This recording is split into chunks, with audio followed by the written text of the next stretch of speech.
nobody was nasty. But they were nasty. Do you think you're gonna be able to handle these? What they're gonna do? Is that House on Forest? Think you're gonna be able to lead the party? It's on the corner of Glenwood. I couldn't. Oh, it was a clear landslide.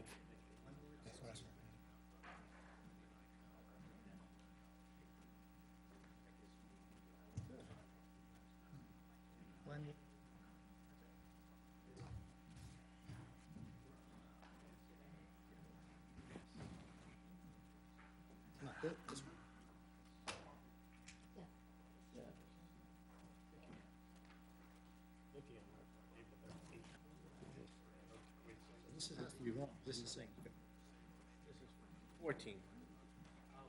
75. Because this is one here. He's at home. He is at home, right? They have a listed as, yeah, they have a listed. Joe Esposito called me and he said he would be a little late. The subway trains were running late. So I told him, I says, listen, next time take an earlier train when we have a meeting. This is important. Okay, we're ready? Yeah. Thanks, Jim.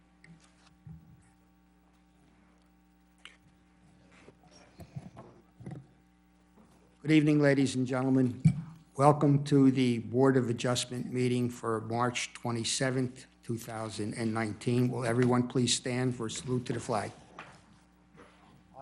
Allegiance to the flag of the United States of America and to the republic for which it stands, one nation, under God, indivisible, with liberty and justice for all.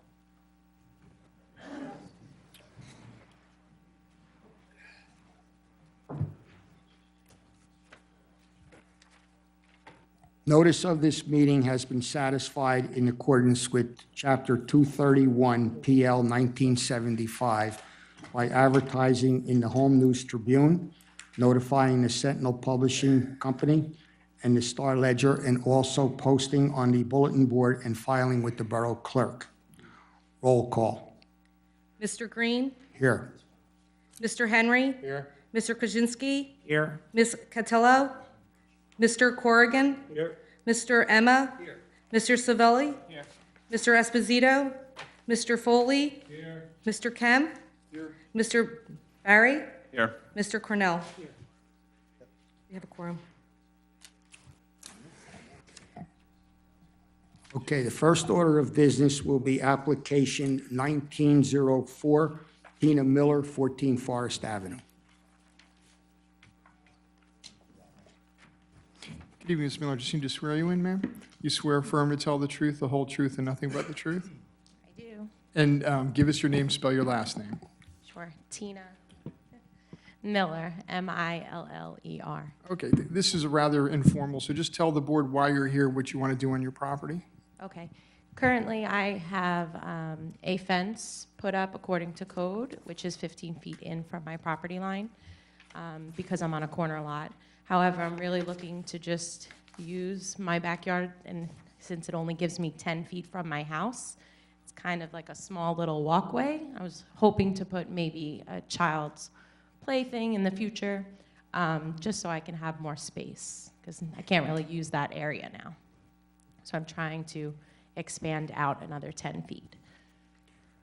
So you're telling the board that the fence is already existing, and Yes. just on the one side, that you want to expand that another 10 feet? Yes.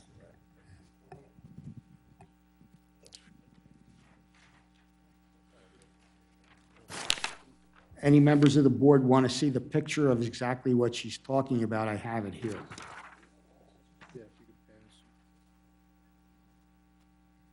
So the engineer is circulating a Google image of the property as it exists today, so we're just going to be moving that fence out as the applicant indicated.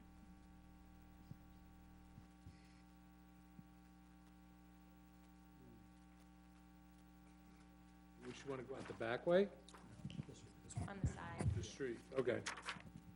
Mr. Chairman, the fence as it's shown in the picture meets your ordinance requirements. It has a 15-foot setback from the property line. She's looking to move it 10 foot closer So you need a 10-foot variance, so it'll be on 5 feet from the property line instead of 15. And just to clarify, they'll be on the Glenwood Avenue side, because it is a corner property. The other frontage is on Forest. And also for the board's information, this is a corner lot. Usually the concern is a site triangle for a fence, and this is right on the edge of the site triangle, so it's not an issue with where it's proposed.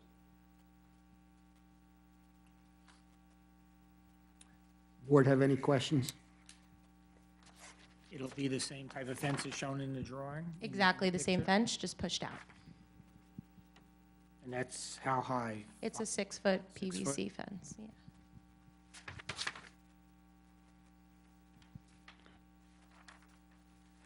There's no other questions of the board. I want to open this to the public. Anyone from the public wish to speak on this application? Anyone from the public wish to speak on this application? If not, Move to close the public portion? public portion is closed. What is the pleasure of this board concerning this application? Make a motion, we approve the application. Second. I have a motion and a second. Roll call. Mr. Green? Yes. Mr. Henry? Yes. Mr. Krasinski? Yes. Mr. Corrigan? Yes. Mr. Emma? Mr. Savili? Yes. Mr. Foley? Yes. Application granted. Okay, your application is granted. We will memorialize it at next month's meeting, after which you can start to move the fence. Thank you so much. Okay.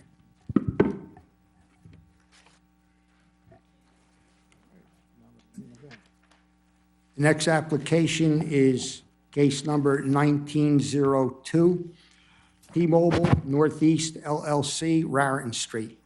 Note for the record, Mr. Esposito. I also want to note for the record at this time that Mr. Esposito is now present. You can proceed. Yes. Good evening, Mr. Chairman, members of the board. Frank Ferraro, attorney on behalf of the applicant, T-Mobile Northeast LLC. With respect to this application for a use variance, height variance, and amended site plan approval, as well as some relief with respect to 47 USCA 1455 as noted in our application. This application is very similar to the ones the board has seen in the past. T-Mobile is looking to install a new FCC licensed telecommunication facility at 516 Raritan Street in the B3 highway zone. It is not permitted, and therefore we are asking for the use variance. There is an existing telecommunication facility there and 269-foot lattice tower, which T-Mobile is proposing to put 8 panel antennas, 1 dish antenna, and remote radio heads on at the 124-foot level. This one's a little different in the fact that, as the board's probably aware, Metro PCS was approved on this tower. Metro PCS has since been bought by T-Mobile. As part of this application, T-Mobile is actually utilizing some of the old Metro PCS ground space in the fence compound and removing some of their old equipment. So there will be no net increase in the amount of telecommunication facilities on the tower as a result. And this one's a little different also in the fact that it's a replacement site for T-Mobile. They currently have a wireless facility down the street on Raritan Street on a different tower. That site is coming down. This site at this particular location, 516 Raritan Street, is replacing it. There are structural issues with respect to that tower that do not allow T-Mobile to put the necessary antennas they need to service this area on it. So that's why this is going to be replacement for that one. So there's a few things going on, but other than that, nothing out of the ordinary. We do have a few witnesses for you tonight. Unless the board has any initial questions, we'd have our RF engineer explain the need for this facility. I have just put on the record that the applicant has provided notice in accordance with the municipal land use law and the borough ordinances, and the board has jurisdiction to hear the application. Okay, thank you. Please continue. Okay, Mr. Chairman, the first witness is our radio frequency engineer to go over the need for this particular site.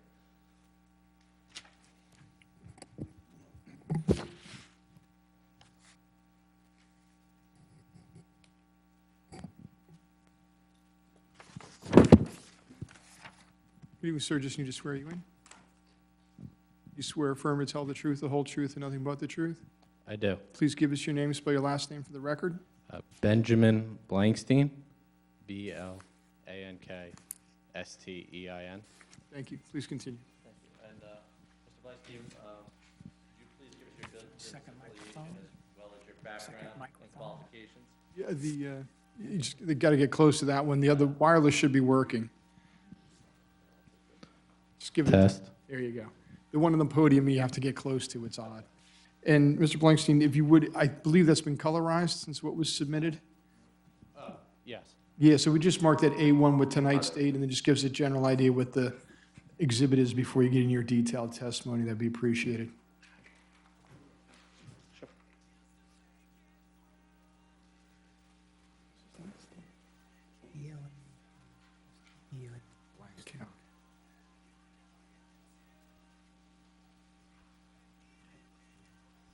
Mr. Blankstein, could you give your business affiliation as well as your background and qualifications? I'm an RF engineer at PureCon Solutions. I have a Bachelor's of Science in Electrical Engineering from Manhattan College, and I've been accepted as an RF expert before in the state of New Jersey. And approximately how long have you worked in the field of radio frequency engineering? 9 months. Okay. And approximately how many sites have you worked on in that time?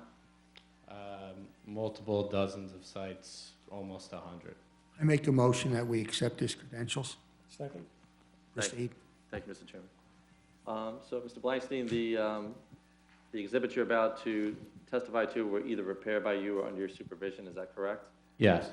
And T-Mobile is an FCC licensed provider of telecommunications services, is that correct? Yes, that is correct. And this particular site being proposed is a replacement site for a T-Mobile facility that's coming down, is that right? Yes. And you've marked an exhibit A1, which is a detailed site map? Yes, that's correct. Okay, could you please just show the board where the proposed site is and where the site that's coming down is located? Is that me or you, Ben? I don't know. You just put it close to your mouth. It seems to work better. So I have here a geographical map.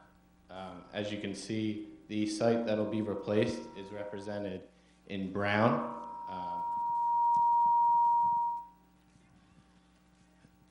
Coming down the middle of my map is the Garden State Parkway, shown in red here. I have Route 9 as well, shown in green. And you can see in brown the site that currently exists, NJ08203E, is the site that's coming down that will be replaced. It'll be replaced by this dot shown in pink, NJ08705C. And that's the subject site, that site shown in pink? And the site shown in pink is our proposed site that is the subject site. Okay. And based upon your analysis, is there a need for this additional site in the T-Mobile network?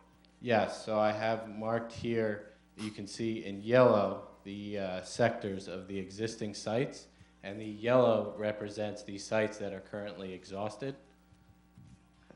And those yellow sectors also correlate to existing on-air sites for T-Mobile, is that right?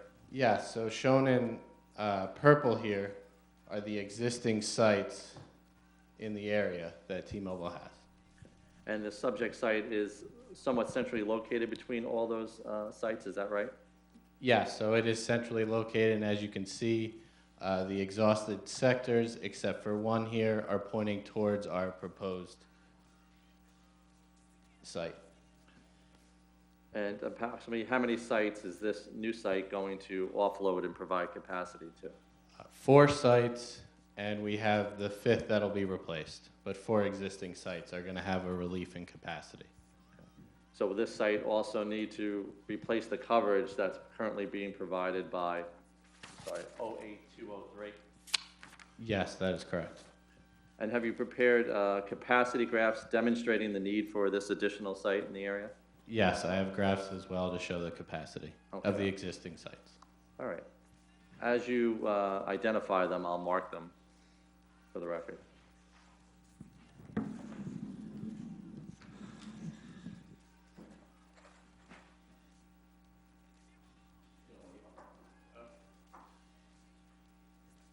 So marking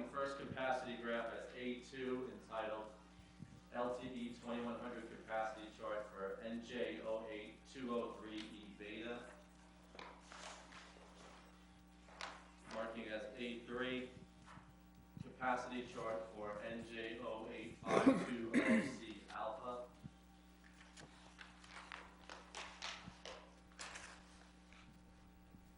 Okay, marking as A4, capacity chart for NJ08520C gamma. And this one. Marking as A5, capacity chart for NJ08035A alpha. So it's the same thing, but this is a different technology. So I don't know if you need to say it. Marking as A6, this is LTE 1900 capacity chart for NJ08035A alpha. Marking as A7, LTE 700 capacity chart for NJ08035 alpha. Marking as A8, LTE 700 capacity chart for NJ08621 alpha. Marking as A9, LTE 2100 capacity chart for NJ08370J beta. Did I miss one or did I get them all? I believe you. So all these capacity charts were either prepared by you or under your supervision, is that correct? Yes, that's correct. And they're all set up the same way?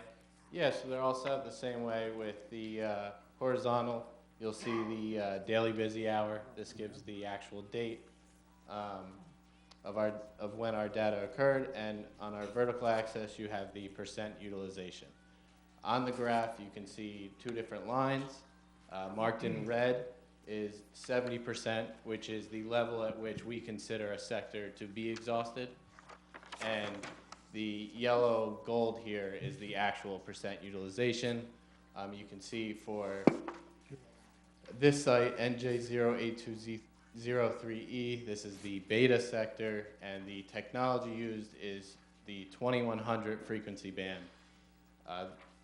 During the period between September of 2018 and February of 2019, it is almost at 100 the whole time, just dipping below 90 at one little spot.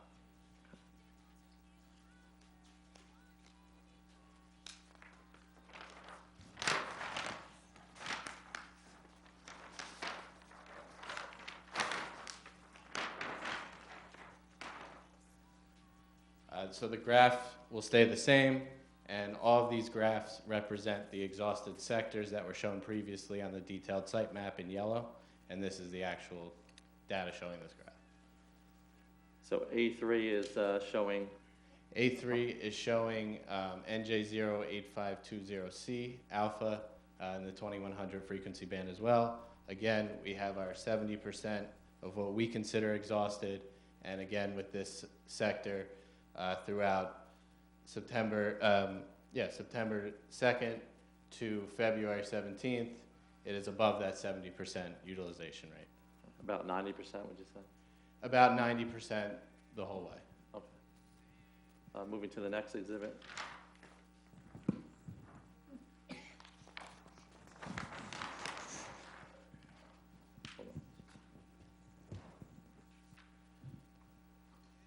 Again, 2100 frequency band. This is for NJ08520C, the gamma sector. Again, this is between the dates of September of 2018 and February 2019. We're about 90% the whole way.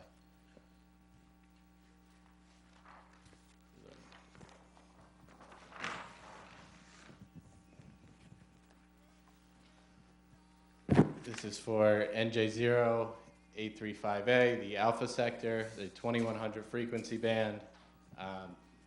Same dates of September 2nd, 2018 to February 17th, 2019. It is at or above the 70% utilization rate the whole way.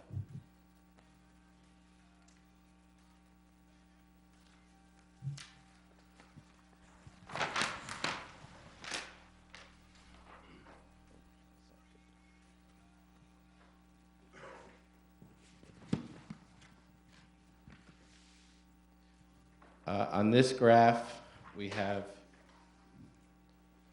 the site NJ08035A alpha sector, but as you can see, this is the 1900 frequency band. 1900 will travel further than 2100 megahertz, but you won't be able to have the same amount of users accessing the same amount of data on this band. And what's the utilization with respect to this site? A6. And on A6, same thing, that we're at or above 70% utilization. Sorry if I missed that before. 70%, you're over 70%?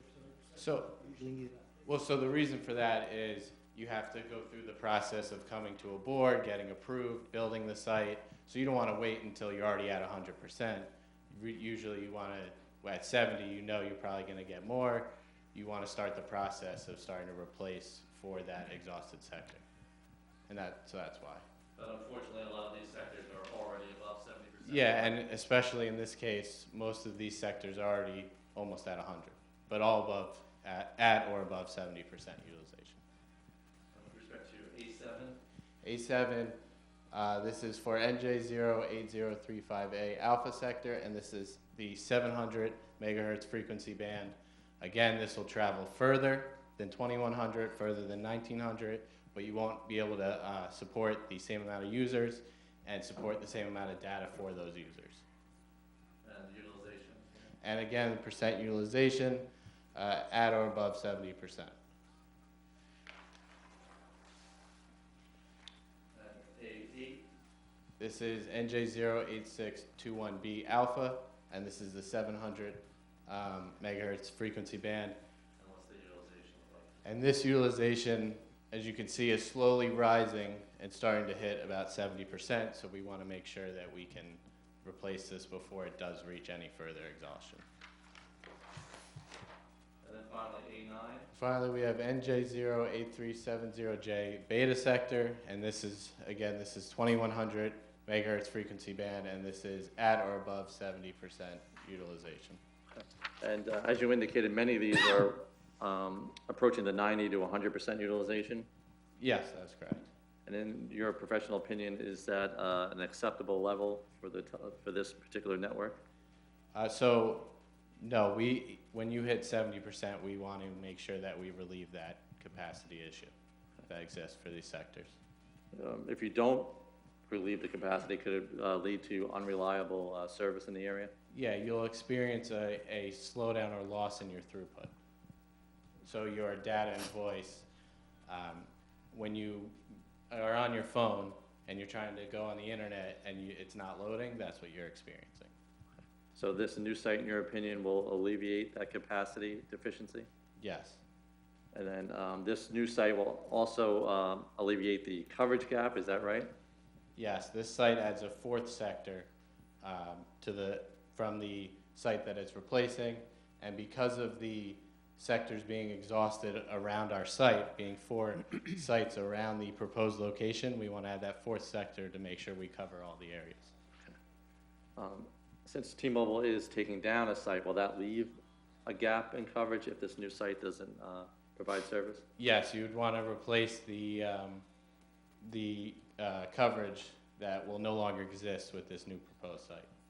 So is it fair to say this site will do two things, both coverage and capacity in the network? Yes. And the antenna height being proposed here is 124 feet, is that correct? Yes, with the antenna center line being 120 feet. And is that the minimum antenna height necessary to address this area of deficiency, in your opinion? Yes. If this facility was approved, would it cause any interference with any existing antennas on the tower or in the area? No. And based upon your review of the site, do you believe the site would operate within FCC allowable limits for radio frequency emissions? Yes. Mr. Chairman, are there questions of Mr. Blankstein with respect to the RF need for this site? Any questions? Sure. No. What utilization do you hope to achieve with these upgrades? If you're at 70 and over now. Yeah, we would hope to drop it 40 to 50% of what it is. So 70 would go down to 20, 30%. I have a question. when you showed us those other sites before, I think you said like there's 6 or 7 sites? Those are the sites surrounding the location, and 4 of which have sectors that are exhausted. Right, but I guess my question is that they seem like they're awfully close together. I thought antenna would cover a larger area than having those things so close together, those other locations. If you follow my question. Yeah, I see what Seems you're like you saying. got like I see what you're saying. sites, So, you know, pretty close together. so if you, I said before about the 2100, 1900, 700. So for our 2100 frequency band, you get the most users and the most data, but it doesn't travel as far. So even though it might look like they're pretty close, for 2100, it's not that close. It may be, you get around half a mile. So if you think about that, this is a mile here on the map. We're a lot further than that, and that's where you use the different frequency bands to fill that, but 2100 is our main focus because of that reason. Any other questions? I just have one question. So you're at 70 is your red flag number, Yes, and you'll bet, worst case scenario, you'll be at 50, best 40, correct, with this upgrade? so each sector will experience something different, but yes. Okay. There you- So if you're, in your world, 20% or 20 points may be a lot, I don't know, but if you go for, if 50 doesn't seem that far from 70, so when you hit that 70 again, are you gonna wanna come in front of us and put another tower up? Well, so, to answer your question, it is a big difference, yes.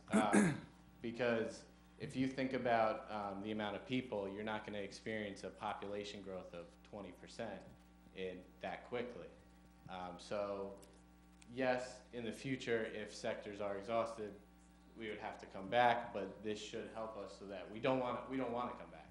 We want to provide the best service we can provide without adding more antennas to our network, and that's what we want to do. That's why we're adding a 4th sector to this proposed location that's replacing the current location. So that wouldn't be necessarily population growth, because that antenna is right between the Parkway and Route 9, wouldn't it be in it?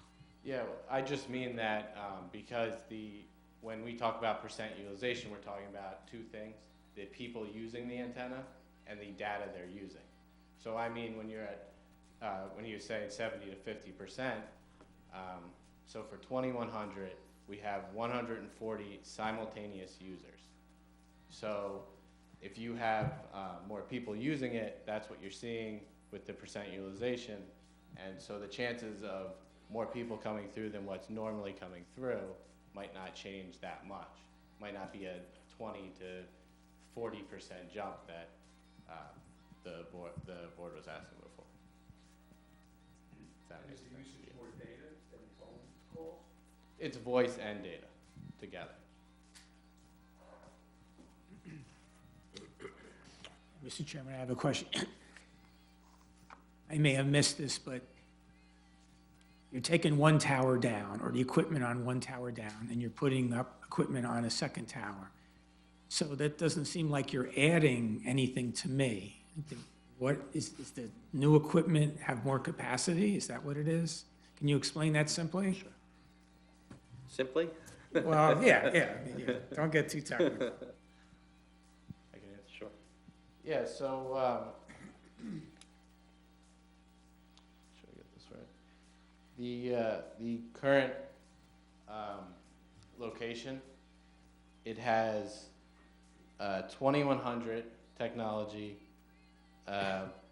700, and then it has, that's in the LTE, the 4G LTE technology, and then we have UMTS 2100 and GSM 1900, and our new site will add on top of that LTE 600 and LTE 1900. So it's an addition of a sector, and it's the addition of more technology as well that will Is help. the sector an antenna? Yeah, it would. So In on the this other case, ones, it's there's 3 two directions, and it's this is 2 4? antennas. Yeah, Okay, all right. 3, yeah. And you're building a new tower? No, this tower already Using the exists. same tower?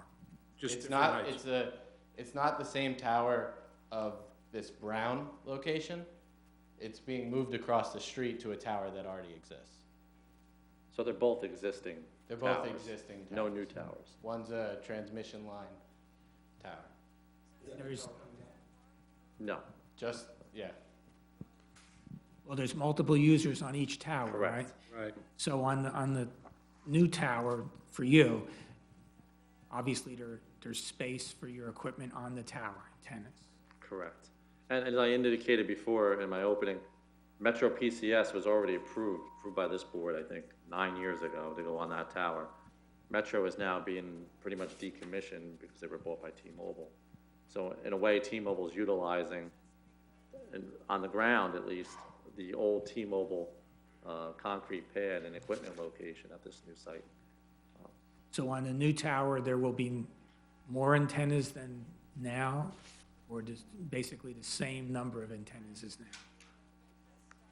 There will be, Metro's antennas have been removed already, but when this board approved their antennas, they approved them for 6. T-Mobile is now proposing 8. So if you consider them the same entity, it'd be an increase of 2. Okay, thank you.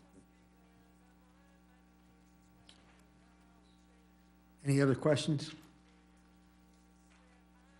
There's no questions, proceed. Okay, thank you. That brings us to our next witness, who will testify briefly to the radio frequency emissions aspect of the application.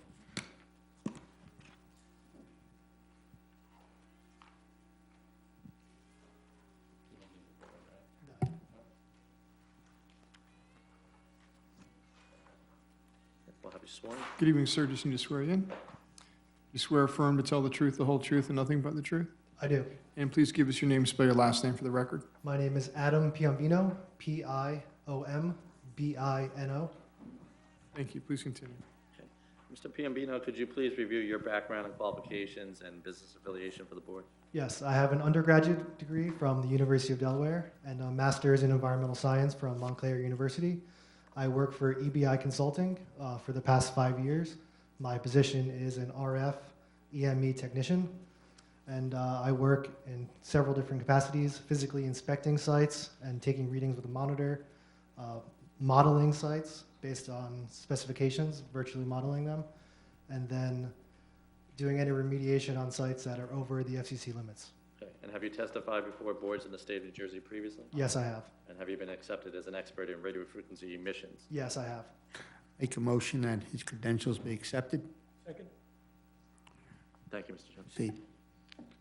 Mr. Piombino, your firm prepared the report dated December 24, 2018, entitled Radio Frequency Electromagnetic Energy Compliance Report. Is that correct? Correct. And this is a copy of that report? Yes.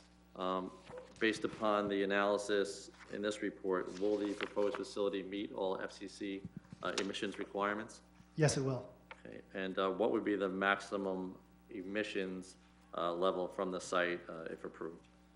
The maximum emissions level will be 4.3% of FCC general public limit or 0.86% of the occupational limit. Okay. And is that well in compliance with FCC standards? Yes, it is. Mr. Chairman, other questions? Mr. Piombino, with respect to this report? Any questions? I have a question. So we get a lot of these applications, and the percentages are always down like 1% or less than 1%, which is very good. But you mentioned that you also do remediation when it goes over that limit. What would cause that if they're always this low? These are, if you're getting super low numbers like that, it's because it's probably a tower site, such as this one, where the antennas are hundreds of feet in the air. There are also rooftop locations where the antennas may be closer to a rooftop level, where remediation might be necessary. All right, so we don't have to be concerned about it then. Not at this site, no. Thank you. Any other questions? Okay. Thank you. That brings us to our next witness, Mr. Chairman, who is our professional engineer. Okay, proceed. Thank you. Thank you.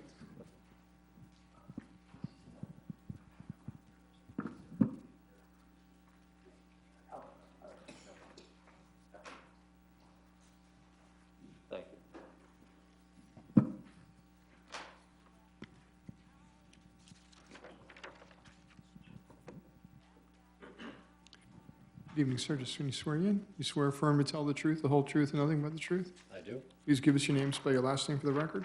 Mark McCluskey, MCCLUSKY. Thank you, sir. Please continue. Okay. And Mr. McCluskey, could you please provide your background and qualifications? I have a Bachelor of Science in Civil Engineering from the University of Massachusetts in Amherst, Massachusetts. I have a master's degree in Civil Engineering and Geotechnical Engineering from the University of Massachusetts in Amherst as well. And have you testified before land use boards previously? I have. And have you been accepted as an expert in civil engineering? Yes, I have. Make a motion, we accept his credentials. Mr. McCluskey, using the plans that were submitted, so you don't need to mark them unless they've been colorized, just refer to the sheet number if you would. Thank you, sir. Thank you. Thank you. Oh, sorry. Proceed. Okay. Yes, you've been accepted as an expert. I thought I heard a second before I Mr. spoke. I McCluskey, if you apologize. can just briefly review the existing conditions at the site. I know the board is familiar with this location across from the park and ride, and then the proposed improvements. Assuming the members of the board are familiar with this location, the existing self-supporting tower is located at the end of Raritan Street. The park and ride is right here, the parking lot area. The Garden State Parkway on-ramp entrance is right here. And this is an existing fenced-in compound and self-supporting tower. As can be seen on sheet C1, the existing Metro PCS pad, cement concrete pad, is located approximately here, between 12 and 8 feet off of the fence line.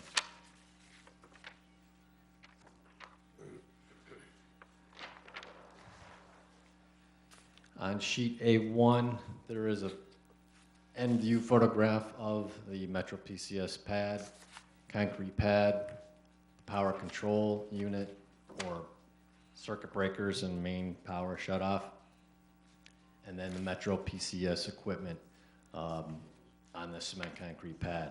As can be seen in the proposed equipment plan, basically they will just swap out the Metro PCS equipment with the T-Mobile equipment, and obviously add on the coaxial cable, and then make the attachments of the antennas at 120 feet above the ground level. That's 120 feet to center line. Is it 124 to the top of the antenna? Yes, 120 to the center line, correct. Very simple project. It's basically equipment swap out on an existing cement concrete pad. They will even utilize the same electrical conduit from the connection point to the main circuit breaker shutoff, and basically easy swap. And A2 is showing the 8 antennas that are being proposed, Yes, sir, correct. as well as the 1 dish antenna, Two, which I think is the top right section. 2, 4, 6, and then yes, the 2 dishes, correct. So,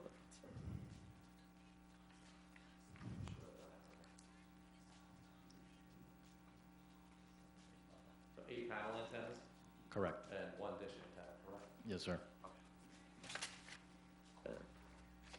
And as you indicated, this facility will not increase the existing height of the tower. It will not. It's not going to substantially impact the width of the tower. It will have no impact on the width of the tower whatsoever. It's just adding support arms on the tower, self-supporting legs, again at 120 feet above the ground level. Okay, and the equipment plan you reviewed shows 1 proposed T-Mobile cabinet and 1 future T-Mobile cabinet for a total of 2. That is correct. And there's also a 25 kilowatt backup diesel generator being proposed on the concrete pad. That is correct right here. To make room for all this, the concrete pad is being extended slightly, is that correct? That is correct. It's being extended 4 feet 7 inches, approximately 5 feet long, or actually I should say 6 feet long out. There's going to be a separation distance from the cabinet to the edge of the concrete, so the doors of the cabinet can swing open. Okay. And we're utilizing the existing Metro PCS cable bridge, That is correct. as well as the, I believe, the PCP cabinet that's there. We're going to utilize that. That is correct. All other Metro PCS equipment which is not being utilized is going to be removed off-site, correct? That is correct. All right, with respect to the operations of the facility, will it need any permanent employees? It will not. How often will it be visited for routine maintenance? Approximately once a month or every 6 weeks or so. Technician arrives in what kind of vehicle? Service van, regular over-the-road van. In your opinion, is there a need for any additional parking at this location? In my opinion, I do not think so. It is not, I do not think it is necessary. There are 2 access gates off of the street. It's a crushed stone compound. They open up the gates, they travel in, there's plenty of room for parking right here for this service technician and their vehicle. And do you believe there's adequate means of accessing the existing equipment compounds? I do. Do you feel there's any need for landscaping at this particular site or an opportunity to? I do not think it's necessary. In fact, I saw a couple plants here near the a transformer that looked like they were recently installed, and I think what will happen is they would get plowed or damaged from plow action. And with respect to, I guess, this particular tower, it can structurally accommodate the additional antennas? I believe it can. That, I do not have the structural, I'm not a structural engineer, so I do not have that Okay. opinion. The applicant does have a structural report done. We can submit it as a condition of approval to the building department, whatever the board. I think it might even be provided, yeah. Yes, it has. That's my fault. The structural analysis was submitted to the board in the pack. And just summing up, in your opinion, do you believe the site can accommodate this additional use? Absolutely. It's a relatively easy swap out of equipment. Again, there's a proposed expansion of the cement concrete, but again, that's only to provide space for a future cabinet, electronics cabinet, of the same type as is currently proposed, the 6102. And as you indicated, all the improvements are being contained in that existing fenced equipment compound. That is correct. Okay. Mr. Chairman, are there questions, Mr. McCloskey, regarding the installation? I have a question only because you touched on it, and maybe you or he. The security at this type of place, it's gated, it's locked. The people that go in there to do the service, is it just T-Mobile? Is it, or there's other carriers there, so there's other people? How do we know the people that are going in there are the people that are supposed to be going in there? They have to have a special padlock or key or combination, and only the carriers or tower owners have access to that information. Or you could have bolt cutters. You can get it with bolt cutters. Is there any Yes. security that shows that type of incidental activity that could take place from a security standpoint? Well, No cameras on site? I don't know if there's cameras on this site. I didn't notice, to be honest. Because in this great world that we live in today, communication is a very important thing. That would be a point of entry for something, and I'm just wondering how you folks manage that.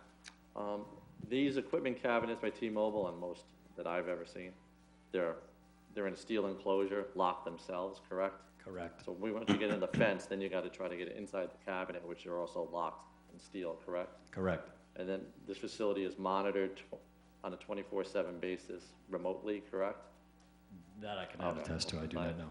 Anecdotally, they are. So if anything malfunctions, T-Mobile has a central station that's notified that, hey, there's something going on at this site. Something's happened, one of the equipment is Oh, not yes, working. as far as equipment goes, Yeah. yes. So it's not an audible alarm or anything like that, but if something malfunctions at the site, they are made aware of it. So if someone were to tamper with something in one of these cabinets. Is there lighting at night? There is lighting right next to the concrete pad. Is that correct? There usually is lighting, but it's only a temporary measure, where for the technician were to come in at night, it's usually on a timer for like 30 minutes or 60 minutes, and then it shuts off after they leave. It's motion sensor. And Mr. Chairman, You mentioned panel antennas and one dish antenna. Are they used for the same purposes?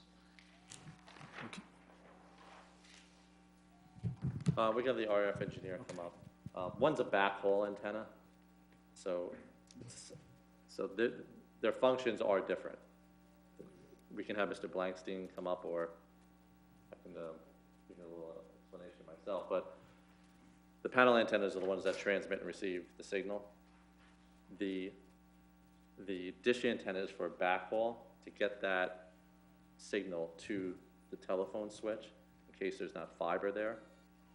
Most of the times, though, that dish, they zone for it and never gets installed. Sometimes it takes the utility company that runs the fiber 6 months to get to the site. So you can have it installed and have no backhaul service. So they use that dish to beam the backhaul to another site that has fiber and transmit it that way. So it's basically your phone line where your phone goes into the ground, into the telephone switch. That's what the backhaul dish does at the site. So they zone for it. Ultimately, that dish will be, if it was ever installed, it would be temporarily until the fiber service is available and installed at the site. And then there's no need for the dish because it has its own backhaul. So would it be removed once the fiber's installed? Yes, yeah. Okay. And there's a very good chance it will never be installed in the first place.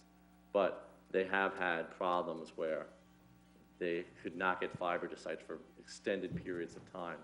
So that's where that backhaul dish will allow the site to actually operate by beaming it to another site that has the fiber available. Okay, thank you. I have one more, just because we touched upon security. The fencing that goes around it, how high is the fencing? I believe it's 8 feet tall. Now, the gates, the 2 gates, they look pretty banged up. Are you guys gonna fix those or replace those? It looks like it's hanging and. I actually was at the site today, and they looked pretty reasonable to me. They probably are getting banged up from the plowing action. I mean, one of the poles looked like they were hit, and it's kind of, I mean, I'm looking at Google Streets, and the last time I drove by there, it sort of looks the same. That would be up to the compound and tower owner. Yeah, I wasn't aware of any issue with the fencing. Looks banged up. Yeah, I'm sure somebody hit it. We can notify the tower owner if there's an issue with it, because we can't touch it. We don't own the fence, but we can certainly alert them to the fact that it was brought to our attention that maybe one segment has to be looked at. Any other questions? I have a question. I don't know who to address it to. I'm curious. Sure. From start to finish, taking the tower down and adding to this existing tower, what's the time span? Can I give you an estimate? Yes. All right. For a new site, it's usually up in 60 days. So taking it down goes faster. So, and they can be done simultaneously. So you're looking at a window of 60 days, I would say, for it all to be complete. So when it starts, approximately, start to finish, approximately 60 days? Correct. We're not taking the tower down. No. And in fact, what they would likely do is they would likely put this one up first, get it active, then take the other one down, so you don't lose service in the area. Okay. Okay, thank you. Any other questions? Okay. Okay, Mr. Chairman, then that brings us to our final witness, who's David Carlback, our professional planner.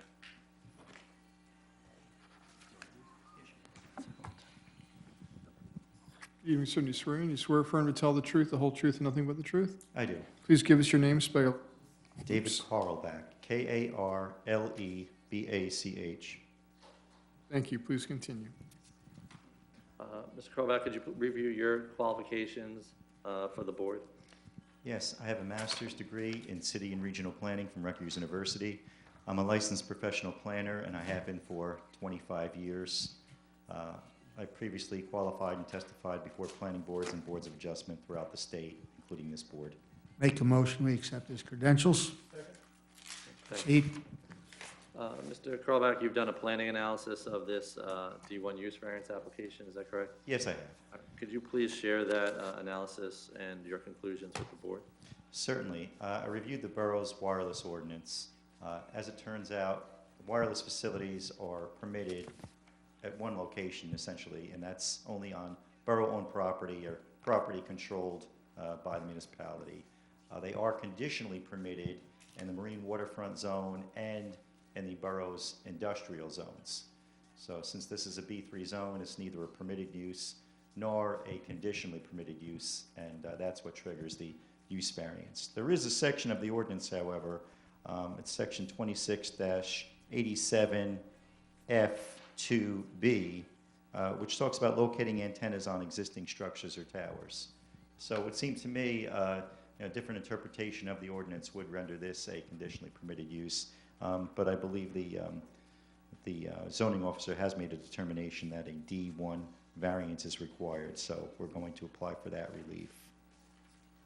And I believe the board's planner notes in his review memo to the board that variances were previously approved for insufficient front yard setback, side yard setback, excessive building height, and insufficient lot depth and lot width. And the board planner also notes that variances were also previously granted for non-conformance with the borough's wireless ordinance. So I guess we don't have to revisit those same variances that are previously granted by the board, and we're here for the specific purpose of this use variance. Just to clarify, you're not exacerbating those variances in any fashion. That is correct. Thank you for clarifying. Now, in terms of the proofs required for the granting of a D variance, the New Jersey Supreme Court has instructed boards of adjustment to employ a four-step balancing test when hearing and deciding use variance applications for wireless communications facilities. So I'll just go through those 4 steps, the balancing test. The first is to determine the public interest at stake. And the Supreme Court has also informed us that the mere issuance of an FCC license should suffice for a carrier to establish that a general welfare purpose is served. And T-Mobile is the holder of such an FCC license, so that in and of itself satisfies the first step of the balancing test. But beyond that, mobile phones are routinely used to report traffic accidents, drunk drivers, suspected crime activity, medical emergencies, and other emergencies to the proper authorities. So it's very important use. The applicant must also demonstrate that the site is particularly well suited for the use, and to demonstrate that a site is particularly suitable for a telecommunications use, the applicant initially must demonstrate the need for the facility at that particular location. And you heard testimony from T-Mobile's radio frequency engineer and through his charts and graphs and exhibits demonstrating the need for this facility. The site is centrally located within the carrier's deficiency area, and T-Mobile needs this site in order to remedy that deficiency. And of significance, no new tower is required. The applicant is able to remedy that deficiency utilizing an existing structure, which of course is a supreme planning benefit. And the board, of course, has previously determined that this site is particularly suited for the use when approving previous applications at this site. And this site is located near major transportation corridors, namely the Garden State Parkway and Route 9. So it not only serves area residents and businesses, but it serves the traveling public as well. The second step of the balancing test is to identify any detrimental effect that would ensue from the granting of the variance. And the courts have found that generally the negative criteria pertaining to wireless communications facilities implicates aesthetics. And here, as was stated earlier, this is a co-location facility on an existing tower. There's no proposed height in the increase of that tower, no expansion of the equipment area, no tree removal, and minimal site work is required. So given the height and the mass of the existing tower and the number of existing antennas, this proposed upgrade will be imperceptible to the general public. And additionally, this facility does not generate any noise, vibration, odors, glare, fumes, dust, or any other noxious influences, it's a completely benign use. This is an unmanned facility, therefore there's no increase in population or employment at the site. It requires very little in the way of municipal services, only electric service and telephone service similar to a single-family home. It certainly doesn't require any water supply or sewer service. And there's virtually no traffic impact associated with this use. Typically, you have a maintenance visit by a technician every 4 to 6 weeks. This facility will operate within FCC standards for RF emissions and will not cause any interference with any other radio transmissions. Third, the board may impose reasonable conditions to mitigate any detrimental effects, and I have not identified any community impacts, so no mitigating measures have been employed. And finally, the board's to determine on balance if the grant of the variance would cause a substantial detriment to the public good. So here's where the balancing comes in. The public benefits are numerous. You have public access to T-Mobile's high-speed voice and data network, enhanced 911 service, increased work productivity and efficiency, and safe, secure, and on-demand wireless communications. On the negative side of the ledger, I don't see any detriments at all, so I'm going to suggest to this board that those public benefits that are conferred far exceed any perceived detriment. Finally, there's no substantial impairment of the zone plan. This is a previously approved site. The board has already contemplated the effects of antennas from multiple wireless providers at this location and has deemed it appropriate in the past. This application advances all of the purposes of the borough's wireless ordinance, and there are clearly articulated state and federal laws promoting co-location of antennas on existing towers. So again, this is a perfectly reasonable location. It's ideally suited both from a radio frequency perspective and a planning perspective. I think the board should feel very comfortable in granting the D variance. Thank you. Mr. Chairman, questions of Mr. Carlbach? Any questions? No questions. That concludes our presentation, Mr. Chairman. Okay, I'm going to open this to the public. Does anyone from the public wish to speak on this application 1902 T-Mobile? Anyone wish to speak on this application?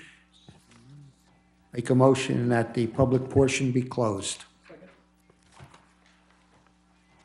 The board's pleasure regarding this application. Or do you wish to close? Mr. Chairman, I'll rely on the testimony of our experts. I know the board has heard a lot of these applications. Mr. Chairman, I move that the application be approved as presented. Second. I have a motion and a second. Roll call. Mr. Green? Yes. Mr. Henry? Yes. Mr. Kuczynski? Yes. Mr. Corrigan? Yes. Mr. Emma? Yes. Mr. Civilli? Yes. Mr. Esposito? Yes. Mr. Foley? Yes. Application granted. Thank you very much.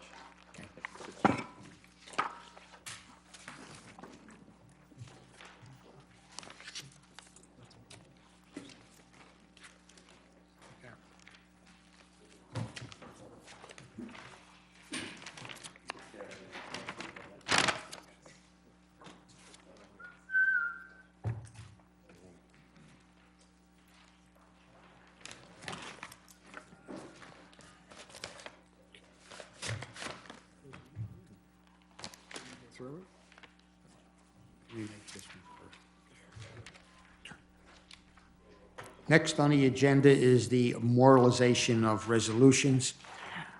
I have a resolution that's a holdover from January 2019's meeting in reference 17 Thomas Realty LLC, Hagg Street and Thomas Street. I'll refer to the Board members, you remember this is the old tavern at the corner of Thomas and Hagg. The important conditions that we had requested, I made sure I included. So the, which is lot 43, which was the old parking lot, that's going to have the 2 new family homes. They're going to be no more than 2 single-family homes, no more than 3 bedrooms. Each shall have at least 3 parking spaces. the Block 144, which had the old tavern.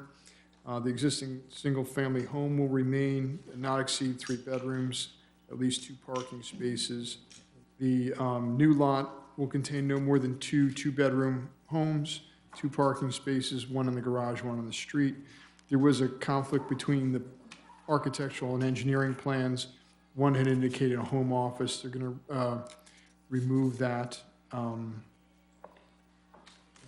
In its place, there'd be exterior decks, so it wouldn't be a usable, livable space.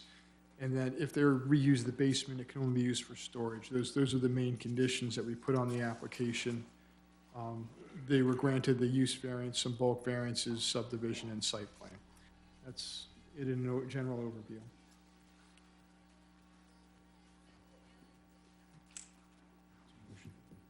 I need a motion to approve this moralization. I move that the resolution be approved as written.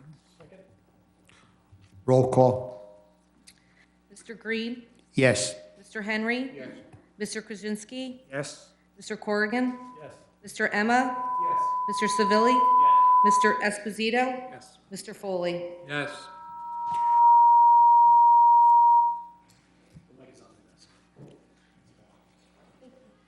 Has everyone had the opportunity to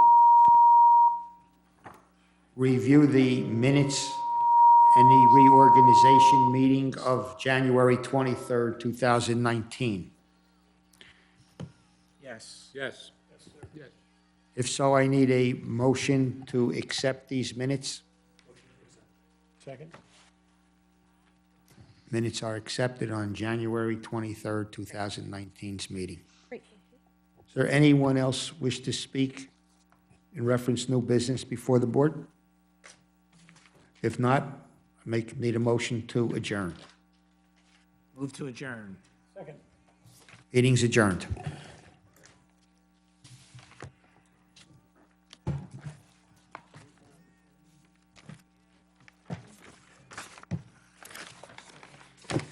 We're not recording. Tedious.